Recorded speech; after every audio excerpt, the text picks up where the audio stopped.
মানুষ তোমাকে ততক্ষণ মূল্য দেবে যতক্ষণ না তার প্রয়োজন শেষ হবে। একটা কথা মনে রেখো, মৌমাছি ফুলের পিছনে ঘোরে শুধুমাত্র মধুর জন্য, আর মানুষ মানুষের পিছনে ঘোরে শুধুমাত্র স্বার্থের জন্য।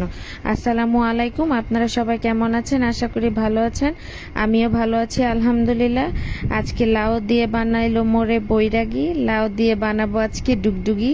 শীতকালে লাউ অনেক ভালো লাগে ধনিয়া পাতা দিয়ে। সাথে লাউটা হচ্ছে প্রথমে আমি সিদ্ধ বসিয়ে দিয়েছি লাউটা লবণ হলুদ দিয়ে, আমার সাথে একটু জিরা বাটাও দিয়েছিলাম।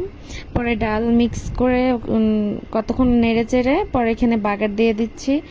লাউটা ডাল দিয়ে রান্না করেছি, অনেক মজা হয়েছিল। সাথে ছোট আলু তেলের মধ্যে প্রথমে ভেজে নিচ্ছি। এটাকে ভর্তা বানাবো শুটকি দিয়ে। তো বাটনির ভিতরে এভাবে করে ভর্তা বানালে অনেক ভালো লাগে।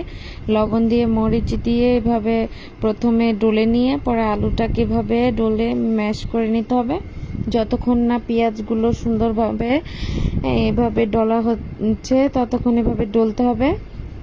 তো এইভাবে করে ভর্তা বানালে অনেক ভালো লাগে।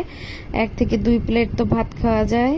পরে যে শুটকিটা এভাবে দিয়ে সুন্দর করে ডলে ভর্তা বানালে অনেক মজা লাগে। তো কারা কারা এভাবে খাননি আপনারা বাসায় একবার ট্রাই করতে পারেন। এভাবে ভর্তা বানালে তো অনেক মজা হয়। ফাইনালি এই যে ভর্তা আমার হয়ে গিয়েছে। তো আমার মেয়ে ভর্তা দেখে ভাত খেতে বসে পড়েছে। তার ভর্তা ভাজি মাছ এগুলো হলে আর কিছুই লাগে না, সে তো ভর্তা অনেক পছন্দ করে। এই যেভাবে সে ভর্তা আমাকে বলছে আমি ভাত খাবো, তুমি ভিডিও করো একটু। আজকের মতো এই পর্যন্ত, আল্লাহ হাফেজ।